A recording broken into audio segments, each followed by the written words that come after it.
And we are back. Ta-da! Ta-da! Hi, Everyone, Keisha. hello. It's good to be back. It seems like so long ago that we sat down together, but it was just I It's think it's only having been the week off in between makes it seem like it was a long time ago. But yeah. because we only do this once a week, Mm-hmm. so it can feel like that. So, speaking of which, we're going to do much better with our intros. Welcome to Black HERStory. I'm Kenya. I'm Keyshawn. We did not And rehearse that. we It's did not. natural. And we are happy to have you guys. If you're here in lifetime, say hello. Who are you? What's up? What's shaking? What has this week felt like? This has been an interesting week in a lot of ways. Mhm. But just to remind everybody, we're here every Thursday night at this time. We go live, and we share stories. We share our personal stories regarding interesting topics that really, I think, impact us as women, in particular Black women, at this stage of life, at this midlife plus, whatever, 40, 50, whatever plus. But you can be any Whatever the place this is that we're in. Yeah. whatever place. And I'll just kind of say real quick what it is I do, and then I'll let Keyshawn explain what she does. And you see the topic scrolling through. You see it scrolling through. So we'll dig into it. I did have someone say, but suppose you're not an empty nester. Can you still come? I'm like, yes, You yes. can still, yeah, definitely. Because Definitely. you're still at this stage of life that's a now what. So Mhm.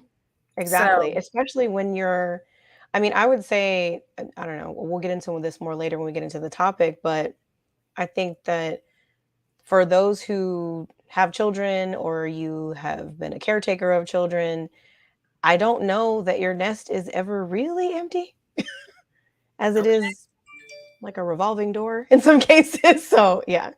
We're gonna get into it because Yeah. I've had a lot of interesting happenings with my teens.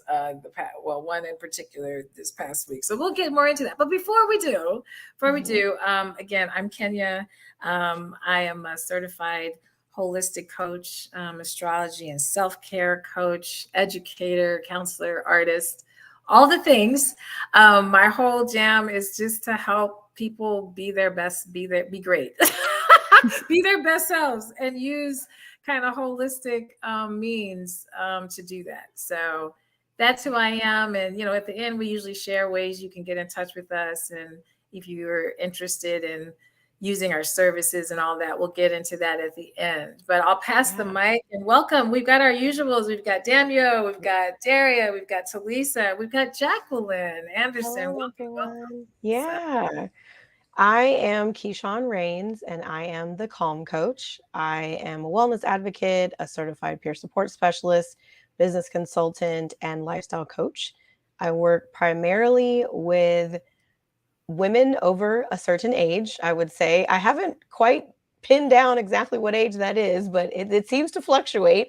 Grown women seem to be my grown primary women. clients. I think we should Yeah. just say grown women. Yeah, I We work work with with grown grown women. women, individually as far as my individual clients, and I also work with small businesses and nonprofit organizations and help them develop programming that is insightful, that is centered around well-being and living as peacefully and calmly as possible. So that's what I do in my day job, and then I also am a parent, a partner, a sibling, a lot of things. So I wear a lot of hats as Yes. well, and this is just a chance. I like these conversations because I think each topic that we get into, I think it opens up ideas for like additional conversations to take place for those who are watching live, or if you come back and watch later. I think a lot of what we've covered so far just in the last couple of weeks that we've been doing this, even going back and kind of looking at some myself, I'm thinking, wow, we're really covering some important stuff. So I hope that everybody's getting something out of it. Same. Ditto, ditto. Absolutely. I mean, it's so rare that we get to sit down kind of and talk about this amongst other Black friend or within our tribe. But I'm really glad, that we're here and we're doing it. And to Keyshawn's point, I too am a parent of two, hence this empty nesting topic. We're both approaching or in or whatever with this. And so, and I hear a lot of women that I work with and in the Facebook community that I have mentioned this kind of empty nesting thing. And there's Mhm. tis the season to talk, because there's graduations going on, Yeah. there's Mother's Day going that's happening soon. So there's a lot of all of this fertilization, all of these surroundings of this whole concept of now what? Yeah. Because we're celebrating our motherhood, but most of us grown women at this point who have children, we ain't got no babies no more. Right. Our babies are not.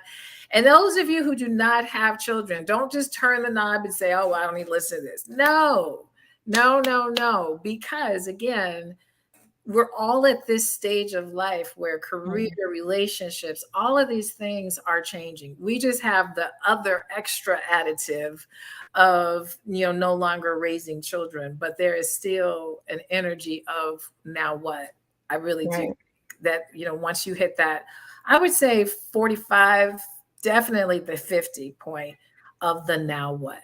There's So a shift. Yeah, and I think even for those, like you said, even for those who are parents who have adult children, there's, like I mentioned earlier, there's a bit of an understanding that even if your nest is empty of children temporarily, there's a likelihood, depending on the relationship you have with your children, but there's a likelihood that your nest might be full again, then it might be empty again, then it might be even fuller. Sometimes the nest gets filled with aging parents. Sometimes it there's different things that happen, I think, as we progress. And then there's folks who are recently retired. So yes, their nest might be full of them. They're home more often than they're used to. And they're wondering, okay, so now what? So I've raised exactly. the kid and I finished the career and now I've retired. And now what's next for me as a woman? What do I do with myself now? And what does that look like? Exactly.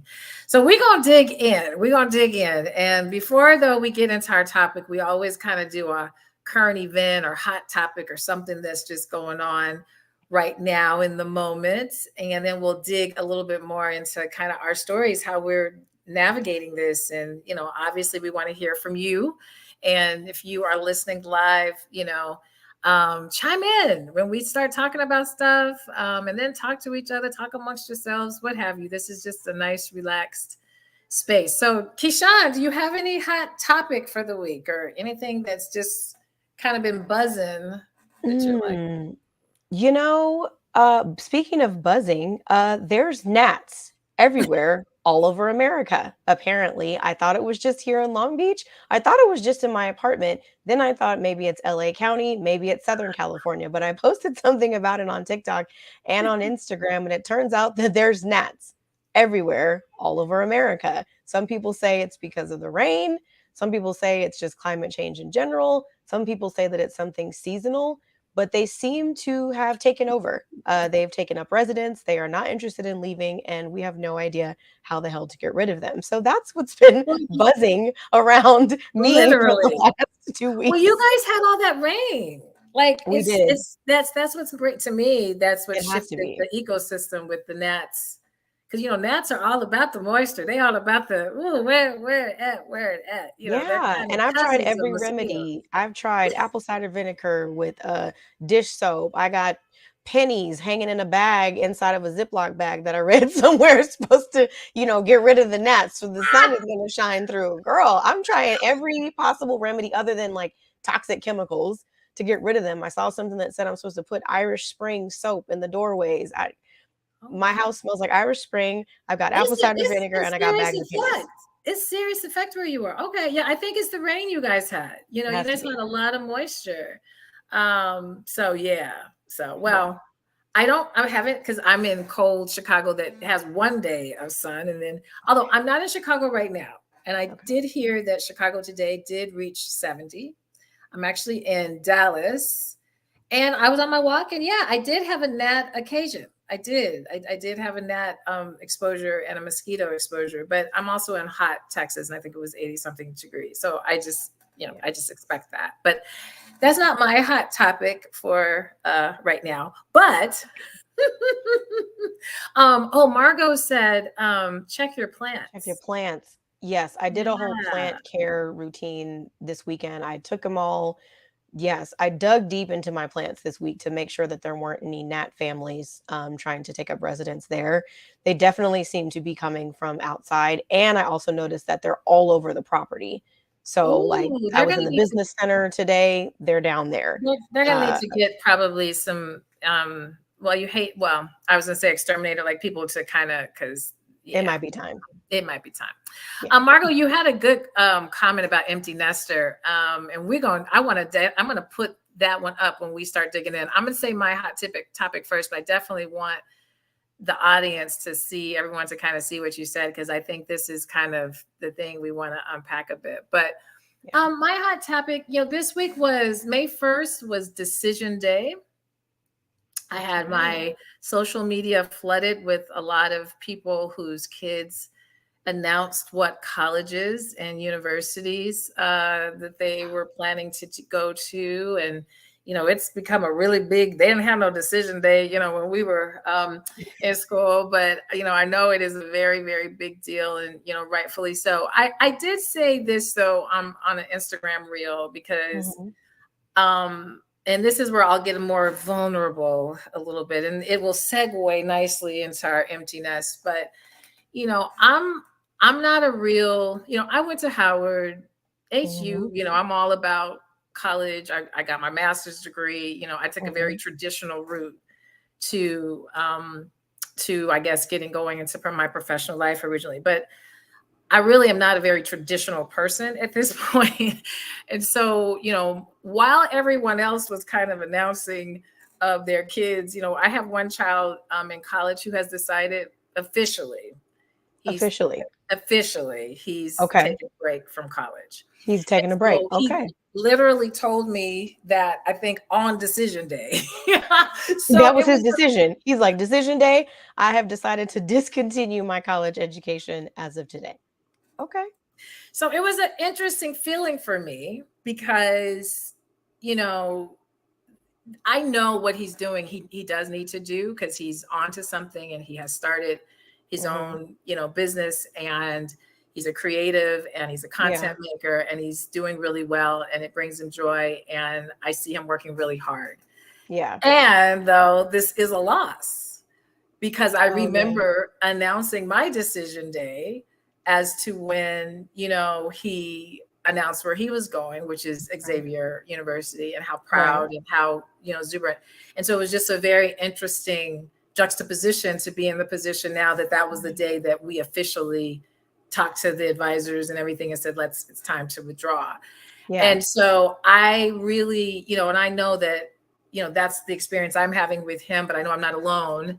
And I Mhm. know that not everyone's kid has decided to go on to choose college or for Right. whatever reason, it wasn't necessarily the hype or the thing that we see for decision day. So I just in my Instagram reel wanted to make sure, we also just understand because we can get so caught up in these things. And Yeah.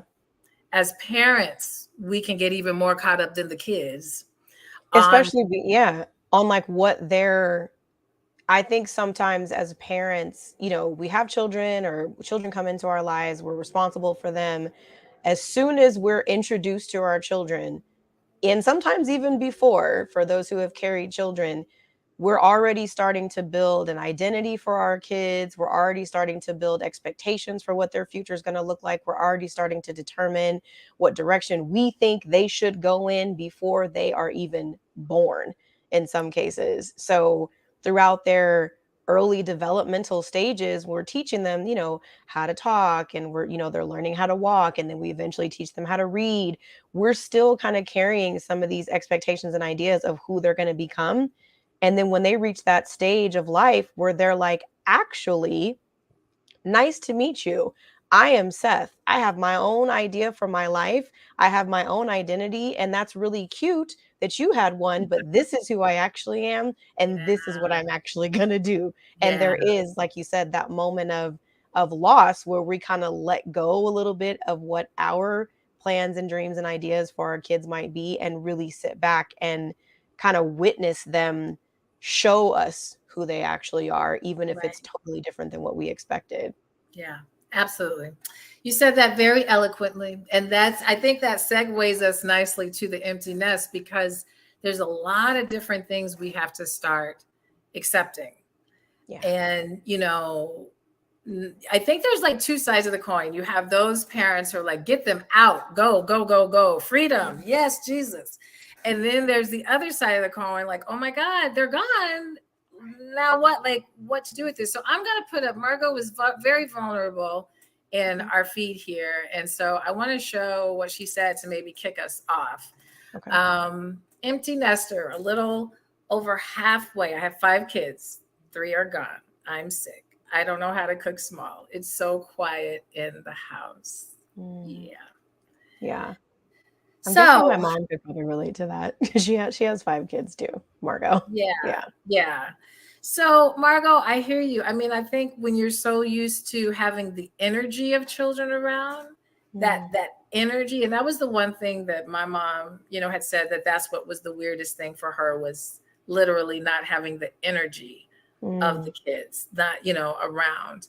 And I'm kind of in the halfway too. I have one son who's home, but he's my son that is home is 16 going on 38.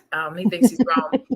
And he spends half the month with his father. So I had to start kind of this empty nesting feeling. I really, when I got divorced, because they were teenagers, and the way we set up our custody was that we would split 50-50. So 50% of the month I had no kids, and then the other time I do. And that, I felt like, when that started, and that's when the pandemic hit. It was a lot, and just Yeah.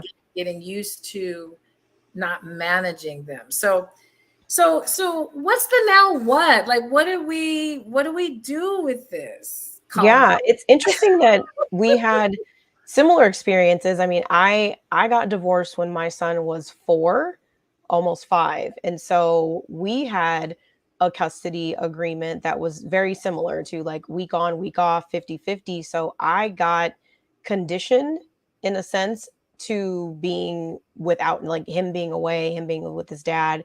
So when it was time for him to leave for college, I thought I was going to have this big, like, oh my God, my child is away. And I was more so like, oh, he's in another state, so I have to fly to go see him. Okay, that's a little inconvenient. You know what I mean? But it was an adjustment.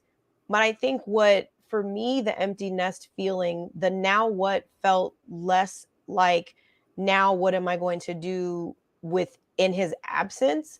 And it felt more like, what can I fill my time with that I otherwise might not have had time for, might not have had the energy for. My kid is also a creative.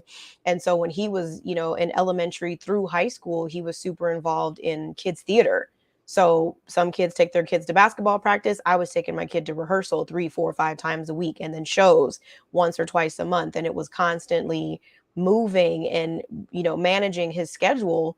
So once he went away to school, it was a realization for me where I discovered, oh, I have a lot of time now. Granted, the pandemic hit 6 months later and he was right back home. So it was like, oh, okay, well, so much for that emptiness. Right. Here you are again. Okay, well, quarantine. Here we go. And then he went Right. back, and then it was like a year of consistency, and then it was like Hurricane Ida. Oh, you're back again. Okay, cool. So Yeah, this is our kind of like kids it are was both in before. New You were really Orleans. gone. Yeah, we came back. So Yeah. Yeah. yeah, so I think but I would say for me the biggest shift was recognizing that as a mom, and as parents often do, we put the needs of our kids before our own. It sometimes happens very naturally, almost subconsciously, that when our children become adults and they go out into the world on their own, there's a part of us that becomes aware, sometimes for the very first time, just how much of ourselves we were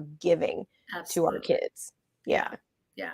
No, I think that right there, I want us to kind of sit on and underscore is how much we lose who we are in the process of parenting, and how much society supports us losing who we are. And when I say support, meaning there's very little I mean, you're hearing more now, I'm a mom boss and I'm a boss, but kids are still always kind of woven in that I'm a mom boss, but just, can you just be a boss? Like, can you just be the Kenya, or, Kishan, or Julie, or Mhm. whatever?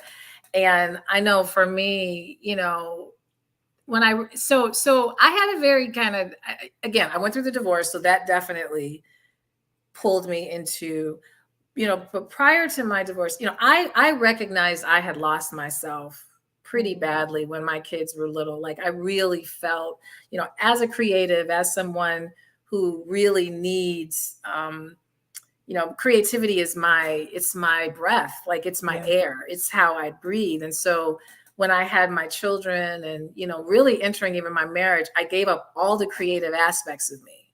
Right. I wasn't doing anything creatively at all. And when they were little, I literally had a breakdown. Mm. I felt, because I had given up me Yeah. really even before they came along. It was really marriage that I began to really give up me. Yeah. So I started investing in me when they were small. Okay. And I got back into my music career when they were young, so young that my youngest didn't really know me without being an artist. And so Okay. for me, being an artist wasn't just about, it wasn't, I know on the appearance, it felt like, oh, you sing now.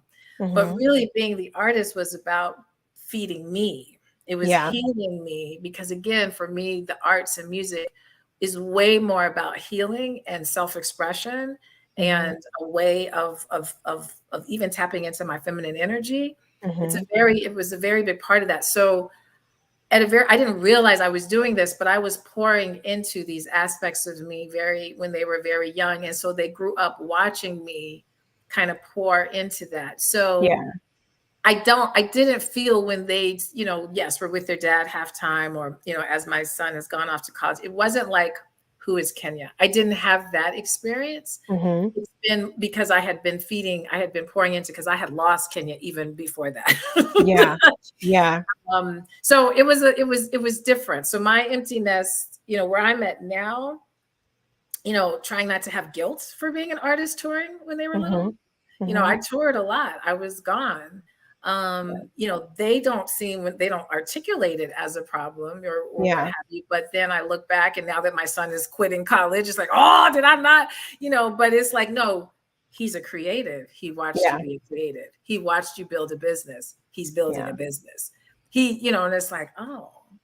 So I'm in a different, my now what is, how do I now expand more into these seeds that I planted, um, Mm. and grow into that, and change my identity of parenting, Yeah. I can because see that. I can yeah. see that. Yeah, I think I had my son when I was 24, and I was getting divorced at 29, roughly 28, 29. So I had been married, had a kid, and getting divorced before I turned 30. Oh, wow. So by the Yeah. time I was in my early to mid 30s was when I really recognized that like traditional corporate America was not that girl for me. And I needed to try to find another way to be able to sustain myself, build a business, etc. And so I started my company my son was probably around 9, roughly, maybe like 9, 8 or 9 years old.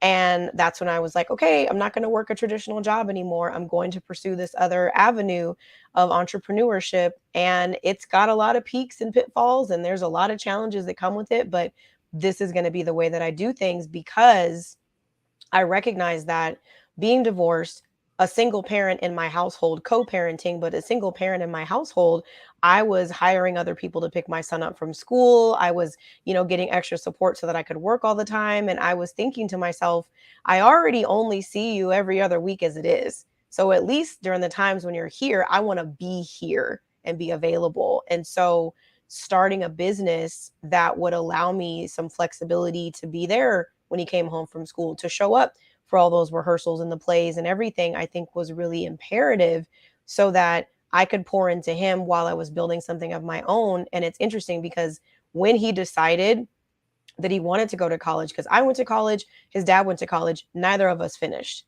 And Mm. so he my son expressed his own interest and said, I want to go to school and I want to go to an HBCU. And he didn't have the easiest time in Mm, elementary and high school. So it was a really big decision for him to say, I'm going to go and I'm going to do this thing. mm, And knowing that, he went in knowing I'm a creative.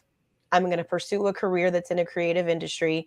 I'm going to be an entrepreneur as well. I just want this experience. And it's like, okay, yeah, cool. So I yeah, think had myself and his dad actually not demonstrated entrepreneurship to him as an option when he was a kid, it might not be as tangible or relatable or even like realistic for him. So I think, like, to your point, the fact that you pursued your creative, endeavors when your children were young, it showed them what's possible.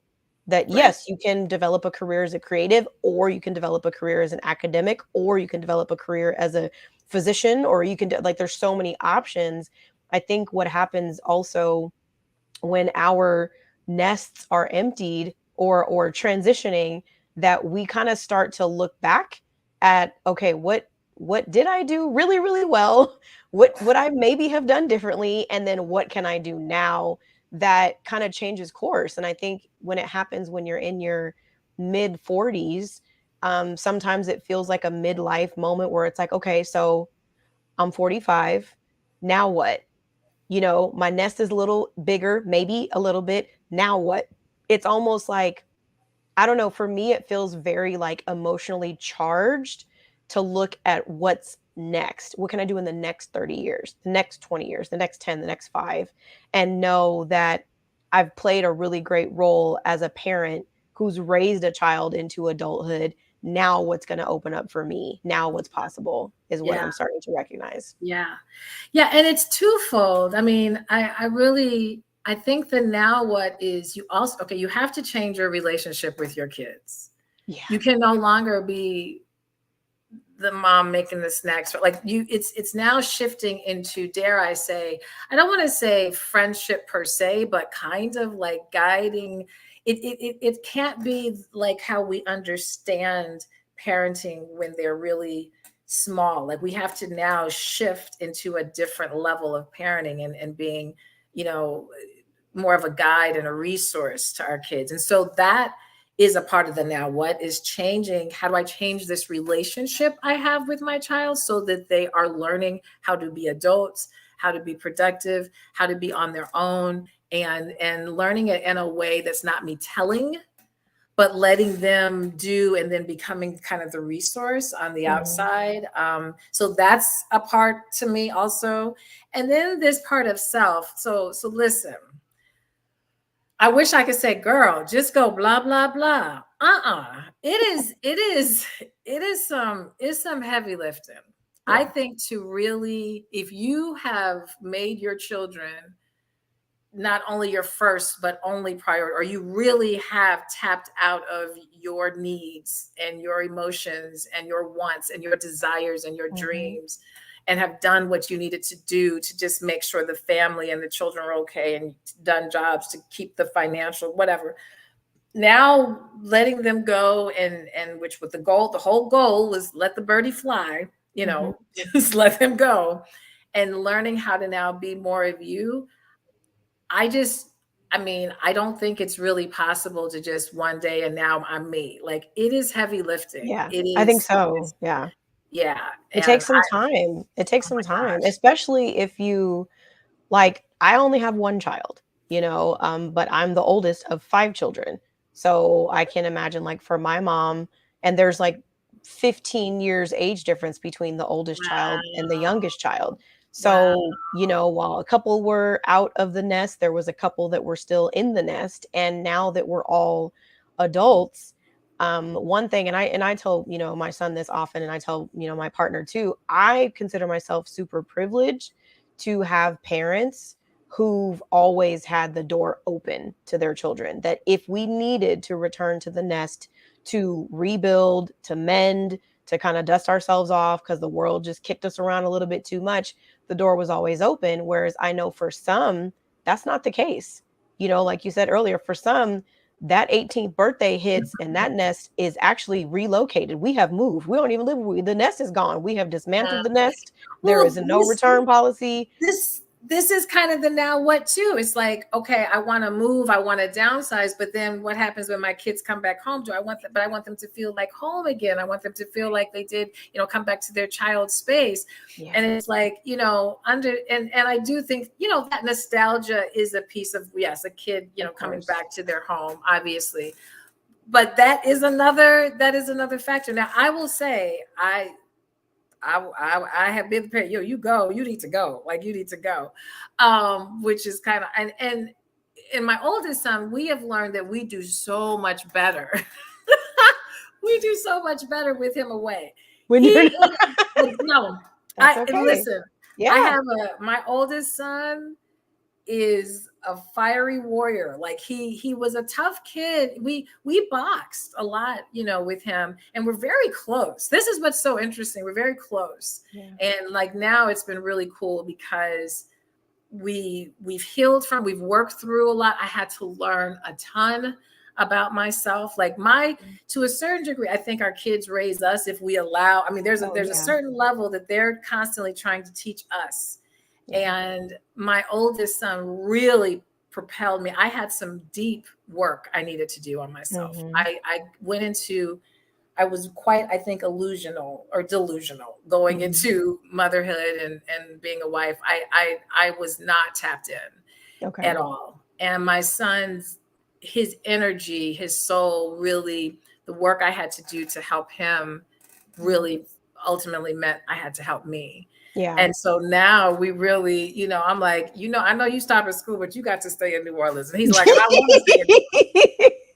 And I'm like, we'll figure it out financially. Jesus, give us the Jesus be an ATM. We will make it. Jesus be the ATM, because we both know, like, he's gonna come home for the summer. That's fine. Yeah. Of course, a couple months, what have you. But no, baby, we do better. Now, my youngest one's gonna be a little harder for me because that's my baby boy, and it's still a little hard. He's with his dad half the month, and at first that was very hard for me because he was, he's a very much like, Mom, check in, how you doing, Mom, how you doing? And now, he got his driver's license, he got his girlfriend, he's, and I'm like, do you love me anymore? Do I still matter? Do I still matter? We had to have that talk. And he's like, Mom, yeah. And I'm like, oh my God, I'm tripping. Like, so. It's an adjustment. It is an adjustment. I mean, I remember when my son was younger and he first, before he started driving, we live in a city, and he's like, well, my friends ride the bus. I want to ride the bus. And I'm like, do you want me to drive you to the bus stop? He's like, absolutely not. My kid is very independent. And I realized that I'm also very independent, and autonomy is really important to me. So I raised him to be super independent. And so since he's been away at school, there's times where I'm like, okay, so we missed that Sunday check-in call. I guess everything's okay, right? And I try to be subtle because I love my mother. My mother is a bit of a helicopter mom. She always has been. And so I really vowed not to be that. And I can feel when the little helicopter chopper blades start going, I'm like, just stop it, Keyshawn. He's going to call you. It's going to be fine. Yeah. So now that he's finishing school and he's not planning on staying down in New Orleans, he is planning on, pursuing a career in film, either being Los Angeles or Long Beach being his hub, or, out of Dallas. And so it's a trip because he's feeling like, okay, so I got to decide between my dad or my mom, which is going to be better. And I'm like, well, you could also get a job and not live with either of us. That is also an option, sir. I support whichever one you decide to go with, because I do believe that it is, like you said, our responsibility to really prepare our children for adulthood. And I tell people this all the time, especially new parents, where they're like, my baby. And I'm like, you do realize that your child is going to be an adult for the majority of their life. Right? The majority. They're only with us 17, 18 years. Yeah. That's not very much time when you live in 80. Like, no, that's or 90 years. No. Not even a quarter of the time. No. So prepare them for that. And and I get it. Some people. I was the weird mom. I was the mom who's like, oh my gosh, you let him ride the bus, girl. Yes, he'll be fine. He knows how to get home. Also, Yes, technology. Like we can keep up with each other. But I think that if you don't encourage your children to leave the nest, then sometimes it can impede their growth. It can really hold them back, or they yes, they feel guilty for leaving yes. because it's Right. like, oh, I'm leaving mom. What's she going to do without me? I will be fine and fine. Don't you worry about me. I'll be great. Yes. Yeah. Give me a chance to miss you. How about that? It's funny, and kind of, and I do want us. People are having some good conversation and Yeah. talking in the chat. So make sure you guys are looking in the chat. And I do want to talk kind of about what are now what's like more specific. But I'll say this also about my son. My youngest son is definitely more the mommy that, but he's more like he cooks and he knows how to like set up his furniture and stuff. Where my Mhm. oldest is more of the bank account, the business. Like he was just showing me, he's been working on making sure his credit score is high by the time he's 21. So Oh, he that's has worked on it. He was showing me his score. He has texted me his score, and I'm like, wow, okay, yeah, that's like dope. And but then he calls me like, so I don't know how to cook anything. So I got to learn how to cook a piece of chicken. And so he was showing me like, okay, this is what I'm going to do. I'm going to figure it out. He's like, this summer though, when I'm home, don't cook anything for me. He's like, I okay. really, because I'm going to be living, this is no school, me working on my career. I got to Mhm. know how to at least cook my meals. Like I can't Yeah. just do DoorDash for the rest of my life. And I'm Right. like, yes. Good. So that's is again, just again looking at me more as a resource, not to tell him, not mommy, what do I do now? More like this Mhm. is what I'm doing. Yeah. Just a heads up, support. So that's been really cool to watch that. And my youngest, he goes to the grocery store, shops, gets what he needs to do, And go cooks. get Like That's good. I mean, he's yeah, I didn't really give Seth a choice. I was like, so what we're gonna do is we're gonna learn how to grocery shop and we're gonna learn how to cook because there's just the two of us. And I'm not right. always gonna cook every single day. And there's things that I want you to know. And I think when they have those skills, it's empowering for them as well. It does give them a sense Absolutely. of freedom to say, like, I can do this. And even if I only cook three things, that's fine. That's You can just fine. rotate those three items, interchange them here and there, and you're good to go. And like you said, I think when we think about, for me, my now what, of course I had ideas, like I was saying earlier, I had ideas of what I thought I was going to be doing when Mhm. my son finished high school or when he finished college. And one of the things that he will never let me forget is when he was young, him talking about, getting ready to graduate from high school and me saying, yeah, son, when you graduate from high school, I'm moving to Italy. And he was like, but what about your grandchildren? I was like, I don't have any right now, and I hope not to have any when you graduate from high school. And I Yes. said, well, I guess I'll be coming to visit them from Italy. And I share that because a big part of my now what has been massive travel, movement, being able to explore other places. And to your point earlier, yes, there is that little voice in the back of my head that says, well, I want to make sure wherever I land, there's room for my son should he need it. And I'm also with my therapist working through the possibility that that's okay if the only room I have for him is an extra bed or a hammock or Yeah. a pull-out couch. It doesn't have to be a whole separate area for him. It's just a matter of him knowing if I call this space home, you can call it home too. It might be a cottage on the beach or it might be a downtown apartment. I don't know. Yes. It might be in Mexico or it might be in California.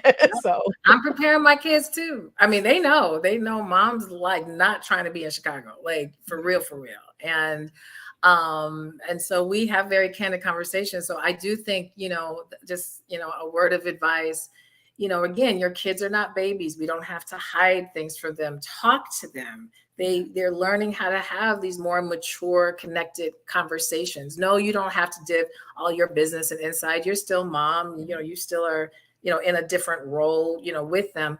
But, I think we have to, really shift our mindset around who our, children are becoming and yeah. really allowing, let them know, get an in on your dreams. I wish I'm watching my mom struggle horribly. She has struggled Mm, really, I'm 50. as she has struggled since I graduated. She retired the same summer I graduated from college. And that was kind of her gift to herself to say, okay, I'm free. She knew Kenya was gone. Like Kenya wasn't even thinking about going back to Denver. Like that was nowhere near my, Mhm. whatever. So she knew I wasn't going to be coming back, but she didn't plan. She didn't think Mhm. about it. She has struggled with that, honestly, her entire who is she? Mm. I've watched her, and it's very painful. I'm gonna be Mm. real transparent to watch Mhm. this and to watch her struggle so badly with, even now in her 80s, really Yeah. wanting to understand and knowing how to live at Yeah. this point, really knowing how to live. And this is something I heard Ayanla say this, and I was like, yes, yes. I mean, Ayanla, that needs to She be was my saying stuff. featured. She has a podcast called The R Spot, and it's outstanding. I highly recommend people, because all she talks about is relationships, and she coaches people in live time. Okay. But one of the things she was talking about, and I don't know if I want to say trigger warning or whatever, but when it comes to suicide, she was like, it's not Mhm. that people want to die, it's that people don't know how to live. Mm. People don't know how to live. And Yeah. so because they don't know how to live, they make decisions to stop that, because they don't know Yeah. how to live. Most people they don't want to die. They just don't Yeah. want to keep feeling the way they feel. And Right. so I do think that learning how to live is the Mhm. now what? How Mm. do we Mhm. live? How do we now live our lives, the life that is in us? Yeah. It didn't just poof, the magic dragon go away. It's Yeah. there. It's a seed that we've either watered or not. Yeah. So, we got to That makes start sense. watering. You do, and I think a lot of I remember, I mean, this was years ago, so before the red table talks that we all got to know and love on Facebook before they kinda went They're away, canceling it. there Yeah, was they there officially. was one episode that was on YouTube, and this was years before it was ever on Facebook. It was one episode that Mm, was on YouTube, and it was the same, Willow, Gammy, and Jada, and they were having a conversation specifically about motherhood and about how when, Jada's mom, who's in her 60s, when she was raising, a child, there was the expectation that now that you have this child, your life becomes secondary to your child. And so for women who had multiple children at that time, with each child, they got lower and lower and lower on the totem pole of importance in their own lives, mm, yep. which is so bizarre to think about. So I think about the same with my mom. She has 5 children, and I imagine how far down the totem pole of her life she put herself after her husband, after her children, after, to the point where when the time comes for all of her children to be adults and leave the nest, who is she without being somebody's mother or without being somebody's wife, for that matter? Because I know another empty nest that sometimes don't people don't think about is those who have spouses that they've spent a Yes. lifetime with, and their Yes. spouse transitions, and now their nest is not only empty of children, but it's Yes. empty of a partner as well. And Yes. sometimes that question of identity of who am I now without being someone's partner? Who am I now if I'm not just someone's mother? And so I think, like you said, Kenya, I think it's so important for women in particular, because I think we're naturally, or we've been conditioned to be nurturers. And so when there's no one around in our home for us to nurture, it's not automatic that we turn that nurturing energy inward. And I think that's something that we can start to introduce, because if we don't start nurturing ourselves first, our ability to nurture others is going to be diminished more and more and more over time. And the quality of that nurturing is going to be diminished as well. So it's kind of the can't pour from an empty cup, Yeah. analogy that we've heard hundreds of times. But this is really, I think, what happens when women don't put themselves first. Their health suffers, their relationships suffer, their communication shifts, all these things start to happen, and sometimes they don't notice how bad it is until their Oh, nest is empty. yes. And so you said a bunch of things, and I'm like, oh yeah, yeah, yeah. What you said about the partnering piece, because this is a reality too. We're entering an age, I have a number of friends who are now widowed. My partner, who I'm with now, he is widowed. He did not have children, but he was in a 20-year marriage, and his wife is deceased, and so no, there was this empty space of 20 years is a long time to be with someone in partnership. And you know us being in our relationship, and we have a very transparent, we talk about a lot because we both were in 20-year marriages, but just Mhm. they ended in very different ways, but still a lot of healing, a lot of grief, a lot of loss, a lot of rebuilding, a lot of that.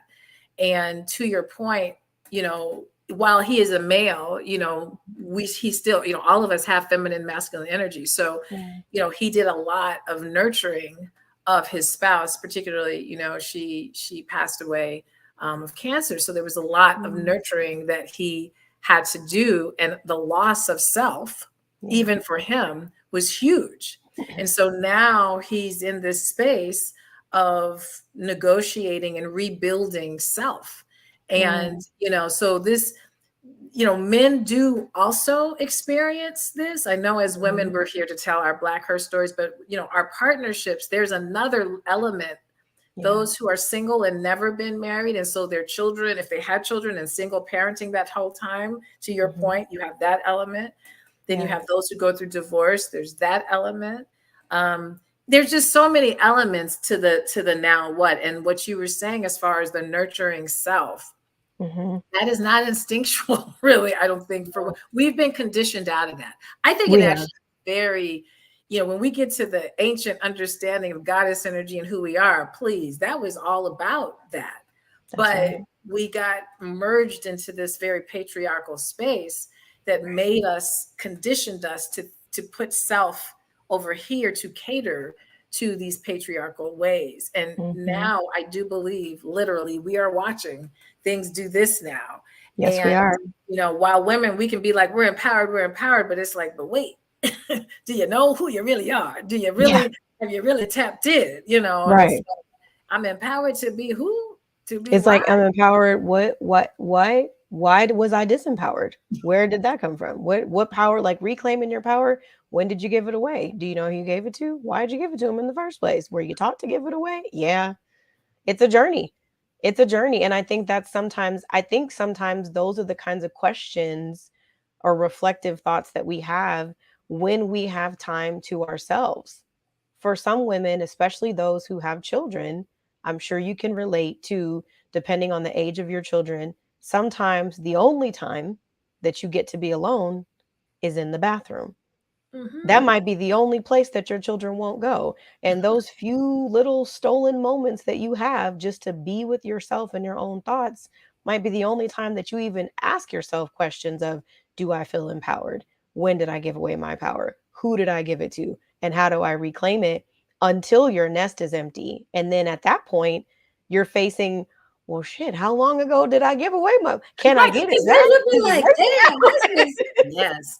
Yeah, And it's okay to go through that damn. it is. I just want to also encourage all of us, feel what you feel. It is fine to feel disappointed, to feel disoriented, to Yeah. feel lost. Like, we have to learn to feel that. That's so important, because our feelings are our informers. They're informing us, they're teaching. And when we attempt to get ourselves busied up, or we completely numb and start absorbing in things that have nothing to do with us at all, Yeah.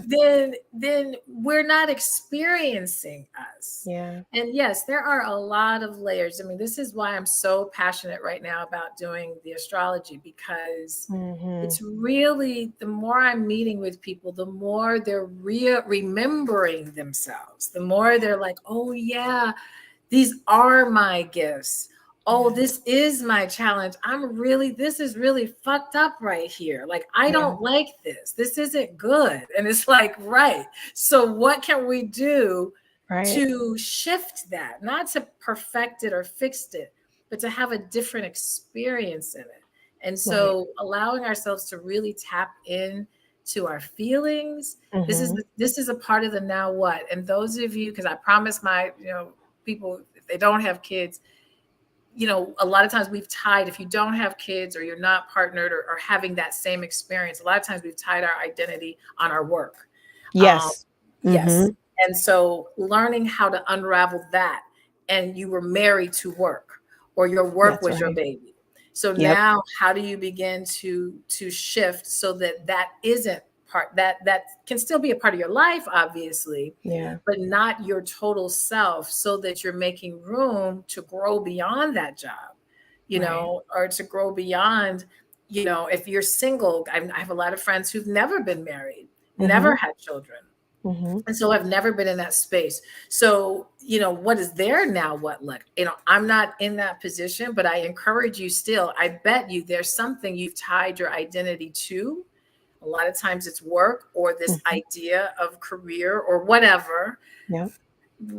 Who are you? Because 9 times out of 10, there's nothing in our society, to me, that really pushes women to find themselves No.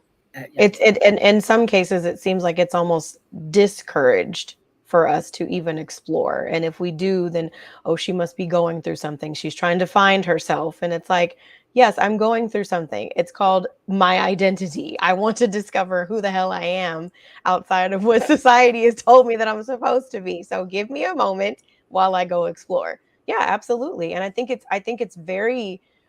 the empty nest experience and the now what question, I think, is universal for women and for men as well. But I think for women, especially those who did choose a career first and maybe family second, or chose career always, and that's the direction that they want to go in.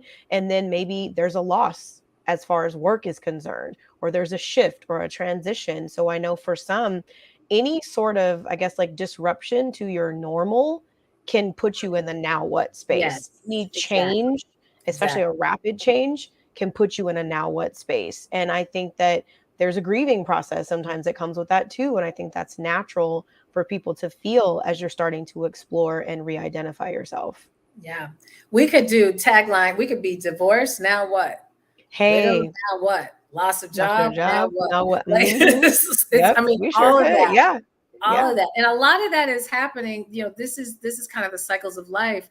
When Yeah. we hit this 40 plus, this is when those losses start to happen. Yeah. And so, or that become a bit more apparent. Yeah. And so the now what, to me, is very spiritual. And I Yeah. think if you begin to look at it as that, and not as a doomsday, but as Mm-hmm. actually a gift that Mm-hmm. spirit and God is attempting to present you, the Mm-hmm. now what is, you've raised your children. Congratulations. Yeah. You partnered as much as whatever. Congratulations. Yeah. You've built this career. Congratulations. So all of those things involved probably other people. So now we're Mm-hmm. gifting you. You have these years of wisdom, years of experience, years of loss, years of wins, years of all of that. So now the now what is actually gifting you now the space to begin to be the you that Mm. a lot of times has just been kind of perched. And Yeah. if you can begin to shift the minds, I mean, this is what I have done, is Mhm. like, I need to understand that my kids are fine. Yeah. And if they're not, that's okay too. They're going to figure it out. They're Because gonna you think figure it about out. your 20. Think about when you were, the sky was falling every day. What? The Girl, a relationship? lot. A lot of skies were falling and a lot of foolishness was going on as well. So, yes, it was, And yeah, did we tell mom? No, absolutely not. Absolutely not. no. And sometimes it's thoughts like that that I'm like, "Oh, shit." There's a lot of things I never told my mom, so what the hell's going on with my kid? But, Yes. hey, that's when ignorance is bliss. This one of those, like, "It's okay. He's good. I'm good. It's all good." Yes, Yeah. yes. Because if you focus on that, you'll go crazy. You Oh, will go absolutely. crazy. Absolutely. But understand they are lifing. And They a are lot of that lifing. they are not going to tell Mhm. you, nor No. should they necessarily It need would be to. for the best that they don't. Yes. Yes. Yeah. Yes. Yeah. So with that, just trusting, and this is where, if you are, going to church, the Bible, the mosque, whatever the thing, this is the playground. This You've is the got to playground. trust and have faith that, Right. and I'm saying this like, no, listen, every day, where's my Oracle cards? Let me pray, hold a will, Yeah, protect them. I mean, I that's constantly right. have to do that, but Same, that's how it's helping me, in same. my now work. Yeah, So. I feel the same way. So yeah, so we got some comments. Margot and Daria, damn you, I think your mom had to leave. Oh, yeah, she had to Um, scoot out. Oh, yeah, Margot's I yes. just noticed that she's streaming from Facebook, so that's cool. Yeah, Yes, awesome. yes. So if you're just joining us, we're gonna be wrapping up, but we always do. Don't leave yet. Don't leave yet. Don't Don't leave leave yet. Because yet. I actually have a fun feature. It's something that I'm doing. I've got a lot of things coming up, so I want to make sure that I want y'all to join me. But Okay. Keyshawn, do you have a special something you want I to highlight? do have something Good. to share. I was like, I'm so excited. I have something to share. And I don't know if Dawn is still on, but one of my friends who became a client, who became a friend, Dawn Rivers, her company Daybreak is actually hosting a Business of Wellness Summit. And it's a free online conference for women of color. And Mm, it's focused on teaching women how to become profitable, scalable business owners in the field of wellness, and it's June 8th through 11th. So you can find her at Daybreak Yoga on Instagram. You can find her at Dawn M Rivers on Instagram. I could potentially also the website if you're interested in learning more about the I summit yeah. is dawnmrivers.com/summit. Oh gosh, let's see if I can put that down. I know You said Dawn you said dawnmrivers.com/summit. So, and the reason I wanted to share that is rivers.com slash backslash. summit, SUMMIT. And yes, it's a free online conference, which is really Oh, we cool. both put it in. All right, good. Okay, cool. Great. So it's a free online conference, and I have been invited to be one of the presenters for the conference. So I'm super excited about that. Super Awesome. grateful to be a part of it. And yeah, it's so again, it's happening in June. It's the second week of June. Well, technically the first week of June, June 8th through 11th. So if you want to register, you can register today, and I'll see you in June. I love it. There's some good because I'm throwing a summit in June, but I'm not going to talk Okay. about that summit yet. But we will. Okay. 'Cause Okay.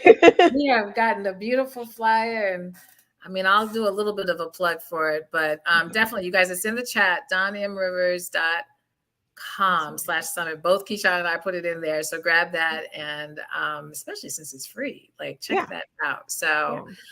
My big thing this weekend, this Sunday, I mentioned this before. I'm doing an astrology virtual meetup where we're going to be talking about your moon sign and how that relates to your mama, and your Mm. relationship with your mama, and what your mom was going through in raising you, and what you were going through in being raised by mom, and why, even more beyond just that, but also why your emotions, your moon sign is your emotions, it's your Yeah. body as well.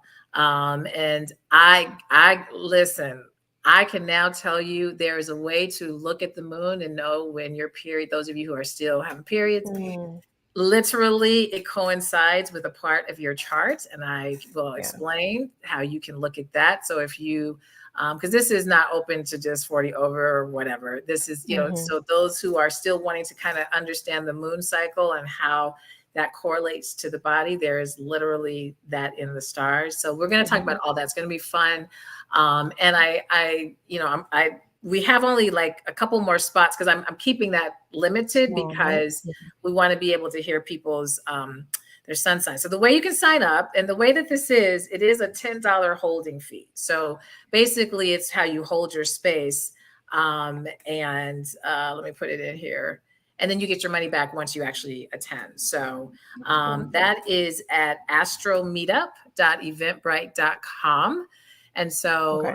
by going there, you pay your little $10. I will be keeping track of who's in the room, and then, we'll refund that back to you. Although if you're part of the Patreon, my Patreon community, which is patreon.com/finding your voice, you get in for free. You get a promo code, and all my events like this, you get in for free. So really excited. And during that, we'll also kind of announce, I have a really cool series that I am building that y'all want to know what kind of, those of you who are dating, want to know what kind of partner? You can look at the stars. Who are you drawn to? What kind of energy are you drawn? What they're into? It's in your chart.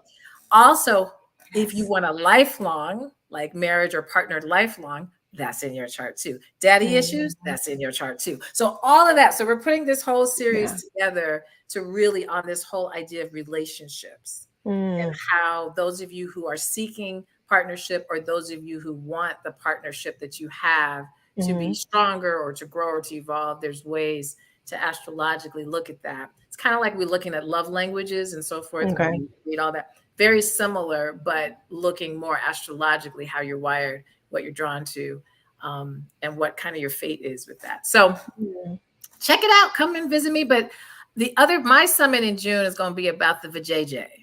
Oh, that's a different type of conversation. So we'll talk more about that. We'll talk more about that after Mother's Day, after your event is this Sunday. People can sign up May the 7th. Eventbrite, reserve their spot for $10. Don't ask for the refund. Just make the donation to Kenya. She deserves it. That's my plug.